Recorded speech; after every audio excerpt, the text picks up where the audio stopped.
Chapter 17. When Abram was 99 years old, the Lord appeared to him and said, I am El Shaddai, God Almighty. Serve me faithfully and live a blameless life. I will make a covenant with you, by which I will guarantee to you countless descendants. At this, Abram fell face down on the ground.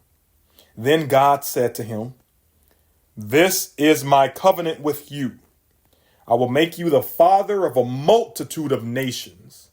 What's more, I am changing your name. It will no longer be Abram. Instead, you will be called Abraham, for you will be the father of many nations.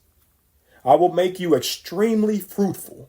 Your descendants will become many nations, and kings will be among them.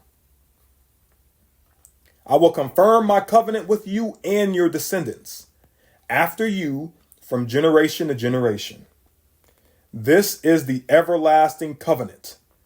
I will always be your God, and the God of your descendants after you. And I will give the entire land of Canaan, where you now live as a foreigner, to you and your descendants. It will be their possession forever, and I will be their God. Then God said to Abraham, Your responsibility is to obey the terms of the covenant. You and all your descendants have this continual responsibility. This is the covenant that you and your descendants must keep. Each male among you must be circumcised. You must cut off the flesh of your foreskin as a sign of the covenant between me and you. From generation to generation, every male child must be circumcised on the 8th day after his birth. This applies not only to members of your family, but also to the servants born in your household and the foreign-born servants whom you have purchased. All must be circumcised. Your bodies will bear the mark of my everlasting covenant. Any male who fails to be circumcised will be cut off from the covenant family for breaking the covenant.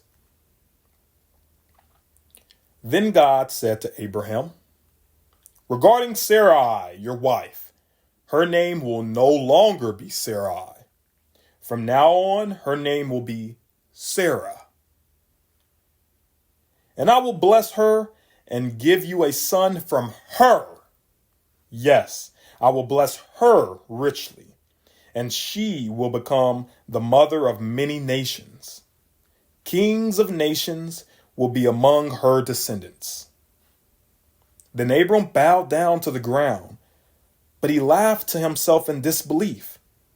How could I become a father at the age of 100? He thought. And how can Sarah have a baby when she is 90 years old? So Abram said to God, May Ishmael live under your special blessing. But God replied, No, Sarah, your wife, will give birth to a son for you. You will name him Isaac, and I will confirm my covenant with him and his descendants as an everlasting covenant.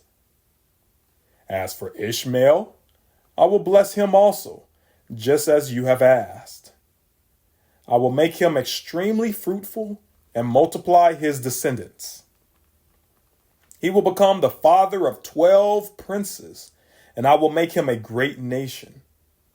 But my covenant will be confirmed with Isaac, who will be born to you and Sarah about this time next year. When God had finished speaking, he left Abraham.